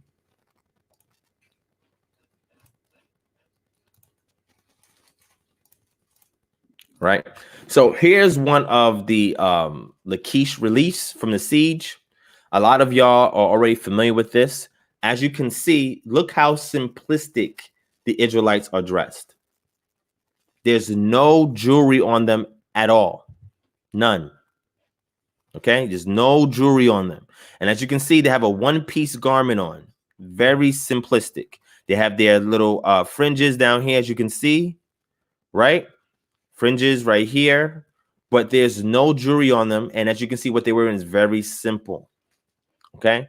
Am I saying that we all have to do that today? That's not what I'm saying. I'm just saying we should be modest in our appearance. You'll see this also show up in the Brit Hadashah. They talk about being modest in apparel. And that's important, right? The priest dressed a particular way. The king dressed a particular way. But the common layman, they had a particular style so that they themselves, because what happens is once you accumulate wealth, and then you decorate yourself with that wealth, you will start to have this degree of a pompous air to yourself where you feel that you're better than other people, right? When you acquire wealth and you are modest, it goes to show what that wealth means to you, meaning that it's not something that you're going to be like, oh, wait, this defines me. No, this is a resource given to me as a byproduct of my obedience to the Most High. So that way I can continue on with this mission of whatever the assignment is that he has given me. That's what it is. And that's what we need to do. So here's an image of the Israelites right here, right? Here's another image right here of Yehu, right? Bowing down. Again, very simplistic garment with fringes on it. No jewelry. Okay. Here you see how the other individuals over here, the Syrians, how they're dressed. But you see he's very simplistic in his dress, right? No jewelry. Okay. Let's go on. Let's move on. All right. Here's another image of the Israelites, right? Another garment, a garment right here. They have a little tunic underneath and they have a one piece over here that goes over them. As you can see, it's fringed all the way around. But again, no jewelry. There's no jewelry on them. No jewelry. Okay. Here's some images of some of the women. Again, no jewelry. Simple one piece patterns that they have on them. They have a head covering that comes all the way down like this. As you can see, here's a young girl. Here's an older woman here. And you can see this is how they adorn themselves. As you can see, the headpieces right here are much different because these are not Israelites right here. These are Israelite women. These are other people that are Syrians. Okay. So this is you actually looking at primary references that is helping you to extinguish what Israelites look like. Now I'm gonna keep going. So now if you look here at this image, right? Some people may bring this up because I've heard people say that this individual right here, this Naharim from North Mesopotamia, some people say, oh, that's an Israelite right here. I'm like, what? How is this an Israelite? Israelites did not dress like this. This was not how they dressed. This is not an Israelite. Or they'll go and say that this Bedouin here, this Shashu Bedouin on Jordan, they said, well, this is an Israelite right here too. I'm like, Israelites did not dress like that. They didn't. This is why when you see the story of Yosef and he had the coat of many colors, why was that distinct? It's because that was not typical garments that they wore. It didn't look like that. It was very modest. So a lot of times, if you see somebody wearing something like that, they are a person of importance or a person of interest. And in this case, his father, right, Jacob or Israel, decided to give Yosef that coat of many colors because that was his favorite child. But again, they were very modest. And the reason why they dressed modest is so that they wouldn't be pompous and that their ego wouldn't rise up where they felt that they was better than everybody else. This is why when you read the Torah after they came out, the text keeps saying, make sure you do A, B, and C to accommodate the stranger because you yourself were once strangers in Egypt. You are not to lord over the other strangers. And even if you had Israelite servants or Hebrew servants in your household, a jubilee was done so that they can be alleviated of that burden and they can go back to their own land or their own inheritance. There was always checks and balances to even things out, to keep things common. That's important. But we seem to have lost that. We seem to have been misguided to think that we have to accumulate wealth and display it in order for us to demonstrate to people that we are being blessed. This is why when I showed y'all the shirt of the pastor no tithing, and I had some blowback from that, one of the arguments is, well, I know tithing is sanctified by God because look at what our ministry is doing. Our ministry is doing this and our ministry is doing that, and we're doing all these things. And I'm like, yeah, you're doing those things because you are obliging the people to give you 10% of their earnings in order for you to do those things. If you had real faith, let's see if you could do that based off of dues or donations. Dues is one set fee for your organization. That's all you're doing. In your laws and bylaws of your charter, you have it outlined for your 501c3. The paperwork tells you what it is that you're collecting. And in legal terms, they don't use that term tithe. You use it there in parentheses. They don't use that word tithe in legalese. That's a membership fee. That's a membership due that you levying on the people to collect it in order to continue to run your organization. It's a contribution, but it's an obliged contribution. So what they're going to present to me when we have this discussion dialogue, I have no clue. I don't know, but we'll see. But I'm simply showing you, you can see primary. This is from the 9 bowls, right, of Ramesses, the 9 bowls. This is where this is shown, right?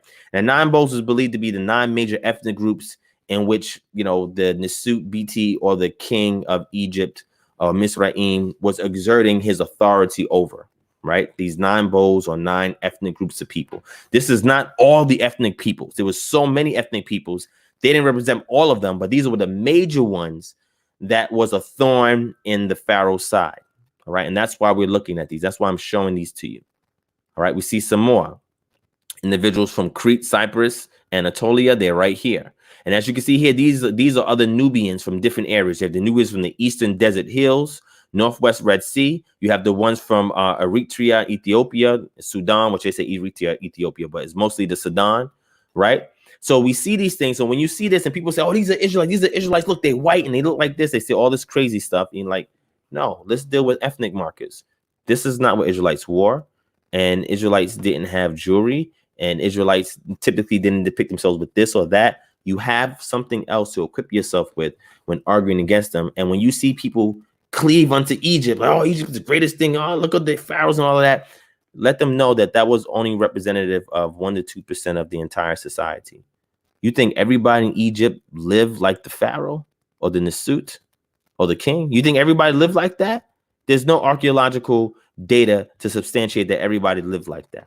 Only the elite class. And what happened with Israel, they had parsed out an elite class as well because they requested for a king. And then with the king, there were certain people the king had in his pocket, and people worked with the king, and they were given this and they were given that, and everything went to hell. All right. So there's a lot that we can learn from this, and I'm hoping that I gave you some insight that you guys can take with you, and hopefully it can bring some further understanding in regards to why culture is important and why take the interdisciplinary approach in order for us to substantiate the things that we say, in order for us to truly bring our community from the dead bones. The scripture says that Ezekiel was told to speak unto them, and his speaking wasn't enough. The ruach had to come because the ruach is the breath. So our job is to speak so the soil can be tilled so that life can come into it. And in order to resurrect these dry bones, we have to be able to understand historically in the context in which these individuals live within that culture and that period of time. We have to be able to interpret things the way they would have known it, they would have interpreted it before we can extract the principles to restore to our people today. And these are life lessons that become axioms, universal truths that span the breadth of time. And these things were generated or left behind by the culture of our ancestors. And we have the obligation to restore it and to implement it. But you have to take the proper, meticulous, methodological route in reconstructing it. Because so many things we presuppose based on Judeo-Christianity. And we have to back away from that and do our business from the ground up. All right. So I just wanted to leave y'all with that. Hopefully that helps somebody. So hopefully if you guys like that, hit 1. Let me know that you follow me. Let me know you liked it. Make sure you hit that thumbs up button as well. Hit that thumbs up button, family. If you're new, hit the subscribe button and hit that bell notification. So that way, you guys know when we go live. We should have enough thumbs up that match the amount of people watching. right? And it's not proportionate. But if you are enjoying it, fine, hit it up. If you don't like it, hit the thumbs down. I'm okay with that. It doesn't bother me, right? But I'm glad you guys enjoyed it. Like I said, that article, email me if you guys want it, or if you're part of our Patreon, you guys can get it from my personal library of tons of academic articles. I'm just going to load tons of academic articles up in there. And that's one of them. You guys can check it out. Okay. We're going to keep bringing this. All right. All right. So with that, family, let me see how much time we got. How much time that we go through. All right. We're under 2 hours. This is great. So I'll stay on for another 10, 15 minutes, and I'm going to try to end this one early because I don't want this session to overshadow our next 2 sessions coming up on Thursday and Friday. And I need that Wednesday break to transition to Thursday and Friday. But is there any questions in regards to the subject matter or anything else you guys would like to discuss? If not, I could bring up another academic article I can share with y'all that I think is very interesting. Otherwise, I can answer a question or two and be out of here. All right. You guys let me know what you want to do. Again, I try to do this show for the people. All right. So y'all let me know what you want me to do. You want me to go into another article and then give a reconstructive life lesson from it that we can apply today? Or do you guys have a question? All right. So Vanessa says, can you expound on their wealth being reflected in their property? So remember, when the Israelites were leaving out of Mizraim and they were going into Canaan, they were allotted land. Okay. And the land that they were allotted was based on them conquering the areas that were given to them in order for them to secure that land. Their wealth was shown in property, not what they adorned, not what they wore, right? Not the ornaments they had, the clothing that they wore, but it was in their property because they had an obligation to the land so the land can give back to them. The wealth is in your property. So them during that period of time, it was land. So land equated to wealth. But it didn't equate to wealth as if, okay, I got land and you don't. No, everybody had it. But then things happened circumstantially. And some people had to go into servitude and they had to abdicate their land. They had to let it go. But that's why Jubilee was there, to alleviate those people to go back and reclaim that piece of land that's theirs. It's so beautiful when you read the Torah and you see how checks and balances all throughout that thing. It's like, yo, if we implement that thing today, we'd be great. If we can collectively come together and start to purchase land, till the land, and then let the land rest every X amount of years, and anybody that owes us a debt, we can forgive them and pardon it and allow them to be alleviated of that debt, we will be in a much better position. But everything was tied to the land, and the land can only yield based on how you deal with it. All right. So that was their inheritance. That was their allotment. That was their wealth, was in the land that was flowing of milk and honey. Okay, but it wasn't anything that they put on themselves because they lived a very egalitarian, simplistic lifestyle. And a lot of their pendants that they had was made out of bone or ivory, right? Or ivory is bones, right? But it was made out of very simplistic items. It wasn't anything that was gaudy, anything like that. Now you'll see like the breastplate of the priests, they would have that, right? And the kings, they would have wealth, and nobility class that was carved out, you know, and you had your, you know, your plutarchy that was established, right? That came from an oligarchy, right? Then you start to see, you know, the reflection of wealth in there, and you see the opulence of King Solomon, right? But remember, King Solomon didn't ask for that. He just wanted wisdom. And with his wisdom, he was able to acquire wealth. But a couple of things he did wrong. One of the things he did was forced labor that his son Rehoboam continued on in his stead. That was bad. Because that's what happens when you start to get all this money. You start to tax people heavy. You get to talk to them how you want, force them to do labor to you. That's not righteous. And then that leads to other unrighteous acts, which you saw what happened to him later on in his life. But when we get to the book of Ecclesiastics, which is supposedly written by him towards the latter end of his life, he reflected on it and said, all is vanity. He realized that what did I accomplish by doing all of this? All of this is vanity. When you read the Psalms, you even see the humility of King David. They understood that all the stuff is vanity. These are just resources to get the job done. You don't use the resource as the primary source of payment. It's a benefit.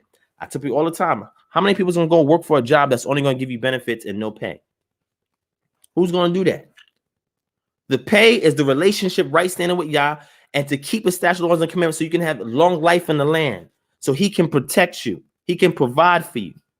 So you have to obey what he has given you, the instructions. You have to spend time and commune with him, right? You have to be able to know how to meditate and then know how to pray. They're not the same thing. They're two separate things for two separate purposes. You have to understand these things.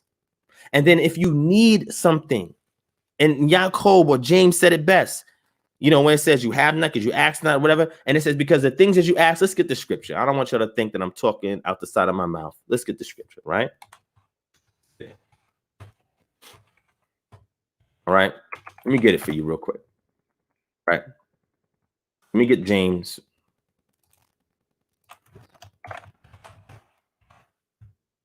All right. So let's get James. I would say get James chapter 4.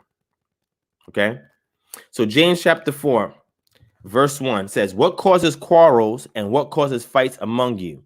Is it not this, that your passions are at war within you, or your pleasures, right? Material things, you know, become our pleasures. You desire and do not have, so you murder. If you was an egalitarian society where everything was common, you wouldn't murder over something that you don't have. You covet and cannot obtain, so you fight and quarrel. You do not have because you do not ask. That's the deep thing. I'm not going to get into that right now. But look at verse 3. You ask and do not receive because you ask wrongly to spend it on your pleasures. And that is the issue.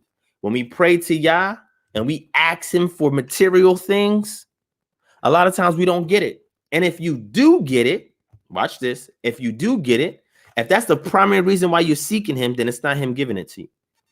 Sometimes he'll hand it over so another deity or entity can deal with you, mostly Baal Gad, because he's very evident out here in this culture, right? He's been ushered in here somehow, and he's over here just giving people things on behalf of Yod Hey Wafe.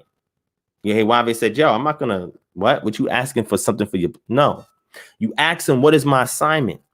What are the tools and the resources I need to complete walking out these statute laws and commandments, Most High Yah?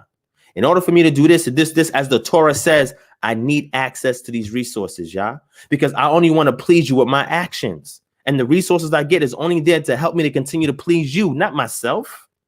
It's to help other people, not myself. And when you are selfless like that, then you know the things that you receive is of Yah. So what is the measuring stick to understand if you're getting something from Baal Gad and other fortune deities, or if you're getting it from Yod Hey Wafe? Is it whether you keep the statute laws and commandments? Deuteronomy chapter 28. We also with the curses, but what about the things you're entitled to if you keep the statute laws and commandments? You'll get these things. Okay. All right. Okay.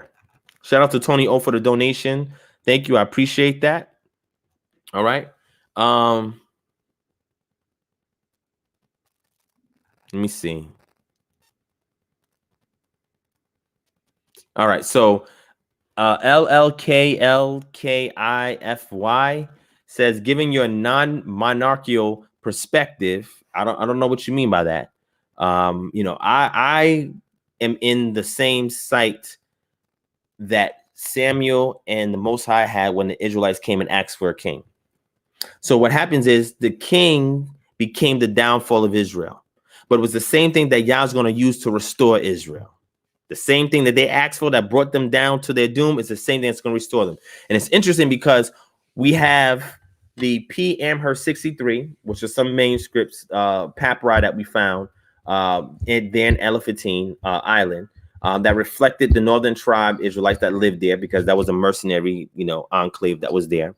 They had forms of the book of Psalms, and in their book of Psalms, guess what? They don't mention the king at all. They don't mention Zion at all. These things are not there. Their focus and attention is strictly on Yah. It's deep. It's deep. So the bottom line of what I'm saying is there was no primary intention of the Israelites having a king. Y'all don't believe me? Let's get the book of Samuel. Let me get Samuel for y'all, since some people may not believe me, all right? Because some people idolize these kings.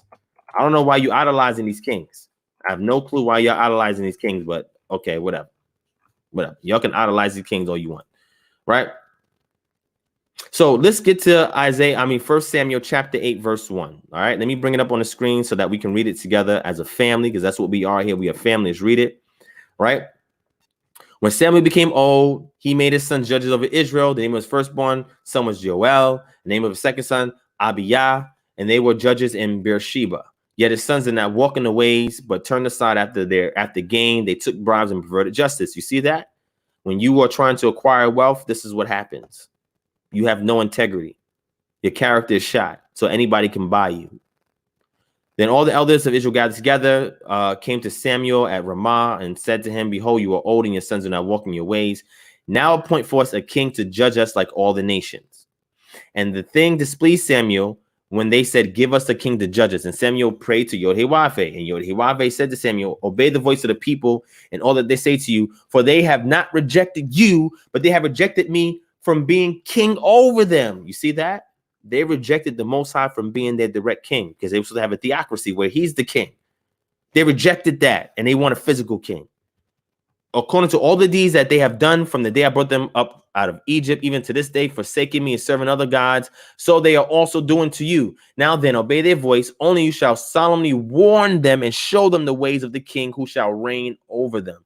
So Samuel told them all the words of Yod-Heh-Wav-Heh to the people who were asking for a king from him. He said, these will be the ways of the king who will reign over you. He will take your sons and appoint them to his chariots and to be his horsemen and to run before his chariots. And he will appoint for himself commanders of thousands, commanders of 50s, and some to plow his ground and to reap his harvest and to make his implements of war and the equipment of his chariots. He shall take your daughters to be perfumers and cooks and bakers. He shall take the best of your field. So now you're going to give up your inheritance because y'all want a king, and vineyards and olive orchards, and give them to his servants. He will take 1/10 of your grain and of your vineyards and give it to his officers and to his servants. He will take your male servants and female servants and the best of your young men and your donkeys and put them to work. He will take 1/10 of your flocks, and you shall be his slaves. Did you hear that? I didn't write that. I didn't write that. And in that day, you will cry out because of your king, whom you have chosen for yourselves. And what? Yod-Heh-Wav-Heh will not answer you in that day. I didn't write that. I didn't write that. But the people refused to obey the voice of Samuel, and they said, no, but there shall be a king over us, that we will be like all the nations, and that our king may judge us and go up before us and fight our battles. And when Samuel heard all the words of the people, he repeated them to the ears of Yod-Heh-Wav-Heh. And Yod-Heh-Wav-Heh said to Samuel, obey the voice and make them a king. Samuel then said to the men of Israel, go every man to his city. So you can read the entire chapter, which I just did, and it's very evident that this was not the intention of the Most High. So the kingship part was a interruption into the overall plan that Yah had with that egalitarian society. The game changed once they inserted a king. So Yah used this very same thing to redeem Israel. But the king status does not fit in alignment with Torah. And we read it in Deuteronomy because they multiply things and they get pompous and they do wicked acts of righteousness. They typically fall. David fell, but he got back up, but he fell. Solomon fell. He might have gotten back up. I mean, we're not 100% sure. You had some righteous kings like Hezekiah and Josiah, but you had a whole bunch of other unrighteous kings. And it's because of the kings that you had the trickle-down effect that then polluted the priests and the regular common folk, and to the point where almost everybody was doing unrighteousness. There was still some remnants that were keeping righteousness, but they were the minority. But it's for their sake that Yah didn't destroy the people. And for the sake of the covenant he made with their forefathers, he didn't destroy them. But it was the kings that caused the downfall of Israel. Why? Because they were the epitome and representing the righteousness of Israel.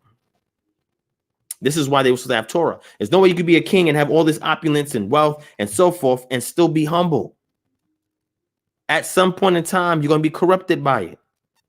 Absolute power corrupts absolutely. That's another axiom. And we can see it in the scriptures, right? So again, shout out to my brother James Get Wise for sharing that. All right. So I just want to share these things with y'all because, again, we learn a lot of lessons when we understand this. When we always want to put somebody over to lead us that got money and influence and so forth, they're going to lead you into corruption, because we should have leaders who are servants. The chief servant is the best leader, because what they're going to do is get in the mix of it with you and lead the way. They're not going to be standing on top of you or behind you and telling you what to do. That's a boss. Israel don't need bosses. Israel needs chief servants to tend to those who are unable to guide themselves and lead them to the path of righteousness for Yah's name's sake. Y'all feeling me? You got this? Right? So shout out to Julian for the donation. I appreciate that, my brother. Thank you so much. So again, I wanted to leave y'all with that so that you guys have something good that you can take with you. And again, when I bring out these bits and pieces of information, whether it's biblical data, extra-biblical data, what we're attempting to do is reconstruct and restore that culture and the things, the pure parts of the culture, right? Not the parts that have been tainted. We go over those as well so we can learn from them, but the pure parts of the culture that can refine character, that can build integrity. Because I never had nobody walk me through this walk. This is on-the-job training that I'm getting in this walk. If I had an elder, right, from the time I was a baby till now that was overseeing my walk and was able to share these gems with me, there were so many mistakes I wouldn't have made in life. And I'm not exempt from making mistakes, but I would have made far less had I had the right people in my corner if they were imbued with Torah, if they were actually living this thing out, because it keeps you humble. It keeps you humble. It allows you to be modest and simplistic. And while everybody else may scoff at your modesty, guess what? They spending all their wealth on vain things that lose value, especially in these days and times. And while I'm over here investing in cryptocurrency, silver and gold, right? Looking at properties, right? These are the things that I plan to invest in, right? Getting a huge farm, all of these things. So that way, this will be wealth. And you know the reason why you get these things, right? And so that way, when these things happen, not only can you take care of your family, but there's going to be others in need that you have to give. It's a selfless walk. When you get to that top of that pyramid of self-actualization, you realize it's not about you. When you don't reach that level, you're trying to establish self-esteem. So you find in other things. But once you get past that self-esteem level, when you have good self-esteem, because it's established not on your own merit, but the merit of your divine calling, you get to the point of self-actualization where you can be more objective because you realize it's not about you. You get in your own way when it comes to success. When it comes to following Yah, we get in our own ways. And what happens is people contribute to the things that we do to, compromise ourselves. And it's a constant battle that you fight each and every day. And it's when we look through the history and understand its context and know how to apply it today, we fix the issues in society that affect our community. And then when we agree upon these things, then we can be autonomous, where we're self-governing, self-sustaining, because we realize we need to be of one mind, of one heart, and have all things common. That's the only way that we can wake up all our other brothers and sisters. All of these end time events that y'all are looking for, that y'all talking about, teaching on, if you don't have these fundamentals to wake up brothers and sisters with the fundamentals, the foundation, they're going to slip right off. Because, but that's cool. That's part of the great falling away. It could be part of the falling away. But you have an obligation, once you hear this, to do the right thing with this information. I can't tell you what to do with it. My job is simply to present it to you. You're your own boss from there. You do what you want with the information. But at the end of the day, I want to give it to you in sincerity and knowing that when you are handed it, that those of you who are watching, you will make the right decision.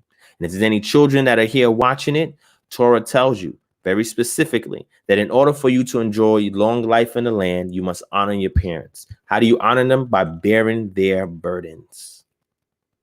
And sometimes as a child, that may seem a lot, because I believe that children should have a childhood. They should enjoy life. They should have certain necessities so that way they can continue to have that pure spirit as a child. But at the same time, that should not cause them to neglect the responsibilities that they will face later on in life. That's why when you read Torah, it says, teach it to your children as they're laying down, as they're waking up, as they're going, as they're coming. They need to understand the culture, because that's the safeguards. I told you that before. The scripture says in the book of Proverbs that the father gives the borders of discipline. And within those borders of discipline, because he can only protect the borders in which he establishes and those who are within his company. And the mother's job is to bring the Torah to the child, which is the instructions on how to operate within those borders of provision and protection. So when Yah deals with us, he creates those borders of provision and protection and says, I will sustain you within those borders of provision and protection, right? As a patron deity, provided you keep these instructions. I got you. But how do we know that we're doing it the right way? You have to use this type of research methodology that sifts out the dogma, the presuppositions, and you get straight into the nitty-gritty of what is actually being displayed in the culture within its context before we apply it today. And if we're able to do that, family, we can change the world. And I know all of us can do that here. So your kingship, your priestly, all that stuff that says that you're going to be kings and priests and all of that, that is not for you to dominate or lord over other people. That is because you are that because of how you carry yourself based on what's imbued into you. You are given that kingship in exchange for that part of you that will get in the way of accomplishing a goal. Your kingship is based on a dominion that is given to you when you walk into something after obeying the statute, laws, and commandments. That's the only way you can get the victory. When we look at Joshua chapter 6, before they were able to cross over and go into the land, they had to first circumcise themselves. There was one small thing that they missed that they had to get right before they can get the victory. And then they got instructions that when you go in there, don't you take everything. Some things are set apart as harem for the deity, not for you. Then we got people that get greedy and then they hold apart for themselves. And because of that person, everybody else is affected. So the human sacrifice is you give up that body, you stone it, so that way you can purge the evil from out of Israel. And today, what we do in regards to this is when we see brothers and sisters that are teaching this lavish lifestyle and acquiring this material goods and all of these items from the oppressor, because that's what you're doing. It's one thing if you're supporting it within the community, but if you're going after the oppressor, the reason why it says wealth of sinners is laid up for the righteous is because what the righteous is going to do with that wealth is spend it on things that's going to benefit the village, the community, not themselves. The sinner spends things on their own pleasures. And I'm not saying that you can't have your own hobbies or nothing like that. No, they're not telling you to be rigid and not have your own hobby. You can have hobbies and you can spend things on hobbies. But the goal is at the end of the day, how much more are people around you benefiting from the things that you have than you are yourself? If I have a hobby, if I like buying cars, and am I giving cars to people too that need it? Am I giving rides to people that need rides too? If I want a big house or mansion, am I allowing people who don't have a home to stay with me because I got a 6-7 room mansion with 6-7 bathrooms and a basement and all these other things? Am I allowing people to live there with me too? Or the things that I'm acquiring, things that I like, that I'm actually allowing a portion of that to be given to charity because that will keep me humble? Are we doing these things with things that we do like, the things that we do enjoy? Are others benefiting from that? That's what we have to ask ourselves. All right. So with that, family, I'm done. Y'all stay tuned for Thursday session. Hopefully we get the Christians and Christian Israelites on who are defending tithes and have a great discussion. And then on Friday, hopefully these Nuwabians come through so we can debate the topic. Does Kemet owe a great deal of gratitude to the Hyksos for the technology they left behind that allowed them to become a world power? Yes or no? Very simple. All right. So we'll see what transpires as we get to the close of this week. All right. So thank you guys for tuning in. I'm going to let it go early. We under 2 hours. Praise the Most High. You know what I'm saying? But hopefully you guys enjoyed this session. I know some of you ask questions. You can email it to me at kingdomharbinger@gmail.com or save them for our open panel discussions when we have them in our Q&A. All right. So also at the same time, family, don't forget www.patreon.com/DivineProspect. So that way we can use those resources to either do more projects in the community, set up more chapters in your city. Because I had a call with a brother today who's in Wichita, Kansas. And I don't know if anybody out here is from Wichita, Kansas. If you are, email me if you're from Wichita, Kansas. But I need to connect brothers and sisters that are in different cities. This is why we go and we set up these chapters, these KHM chapters, so we can have a hub, a safety hub, a refuge hub that our community can go to in their city when they need something.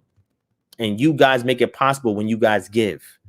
We have all of these blueprints that we're meeting out based on what you guys are giving to us. So thank you guys for the Patreon support.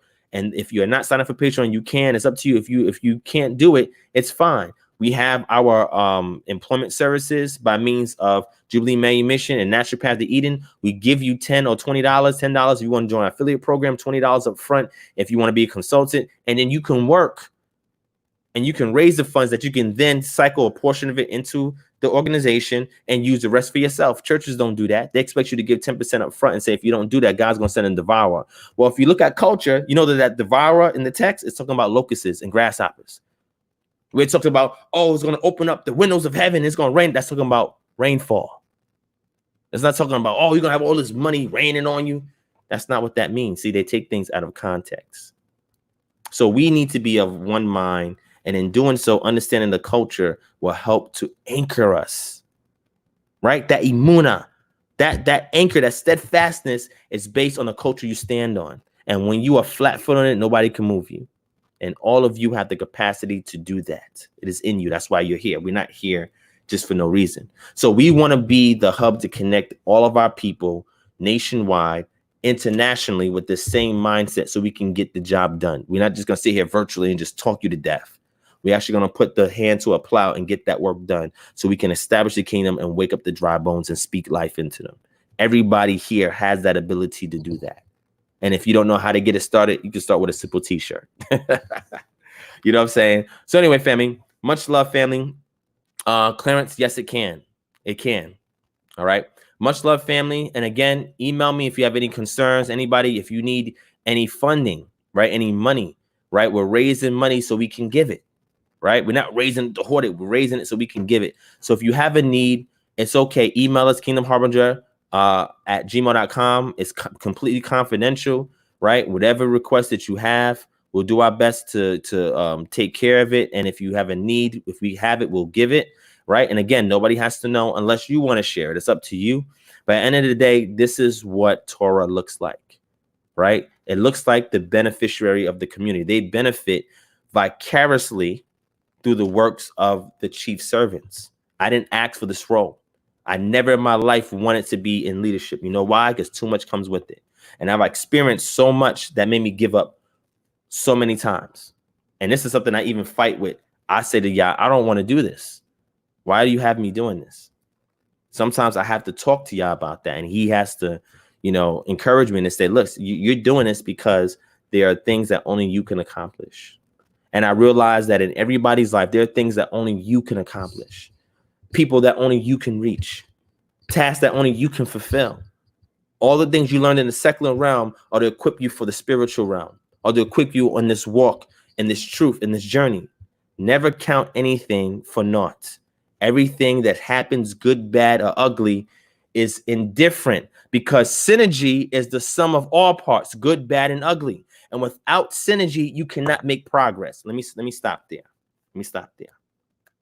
I'll save that for a lesson. All right. When Paul says all things work together for good for those, that word he used, that work together, is that word synergy. Synergy is the sum of all parts, good, bad, and ugly. You must accept it all. See, we fight against accepting the good and bad and the ugly.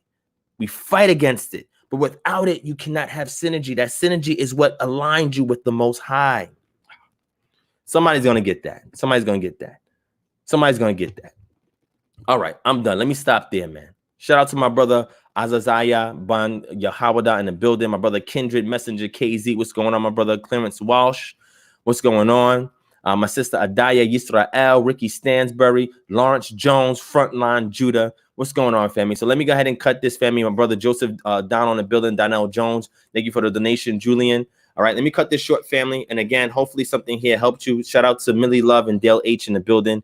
Tune in again on Thursdays, family, and Fridays. We're going to try to have some good shows for you guys. If anything comes up, I'll post it in the community tab on this channel so you guys to see it if anything comes up. And again, family, we're here to help. All right, that's all we're here to do. Learning this information is only designed to make us better pillars of contributions to the needs in the community, to fix and resolve societal ills so we could be of one mind, we could be common, and we can get this thing walked out. All right, so much love, family. I appreciate y'all, DN, Danaj. I see you there as well. Love you, family. Tune in Thursday and Friday. I see you then. Peace and shalom.